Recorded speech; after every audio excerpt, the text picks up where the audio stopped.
Andhra cricket అసోసియేషన్‌లో రాజకీయాల దెబ్బకి ఓ వికెట్ పడింది. చాలా బాధాకరంగా అది ఒక international player.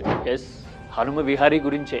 Hanuma Vihari ACA తీరు మీద ఆగ్రహంతో రగిలిపోవటమే కాదు, ఇక ఆంధ్రాకి ఆడను, త్రిపురకి వెళ్ళిపోతున్నా అంటూ ఓపెన్ గా అనౌన్స్ చేసేసాడు. ఇదే విహారీ విషయంలో మనం 2-3 ఏళ్ల కిందట అసలు రాజకీయ ఆందోళనలు చేసేసి, ప్రకటనలు చేసేసి, క్రికెట్ లో అసలు రాజకీయం దూరిపోయింది అని మాట్లాడాము. ఇప్పుడు హనుమ విహారీ వెళ్ళిపోవడం చూస్తూ ఉంటే ఆంధ్ర క్రికెట్ అసోసియేషన్ లో పరిస్థితులు ప్లేయర్లకి ఎంత గడ్డుగా ఉన్నాయో అర్థమవుతూ ఉంది. అసలే ఆంధ్రాలో నేషనల్ లెవెల్ కి, ఇంటర్నేషనల్ లెవెల్ కి వెళ్ళిన ప్లేయర్స్ చాలా తక్కువ. అలా వెళ్ళి ప్రూవ్ చేసుకున్న వాళ్ళకి ఇలాంటి సిచ్యువేషన్ రావడం చూస్తే అర్రే రాజకీయం ఇంత దిగజారుతోందా అని అనిపిస్తా ఉంది. అన్నట్టు ఈ మధ్యన జరిగిన ఆంధ్ర ప్రీమియర్ లీగ్ లో విహారీ టాప్ స్కోరర్ తెలుసు కదా, అలాంటి వాడు ఇప్పుడు ఆంధ్రాని వదిలిపోతున్నాడు.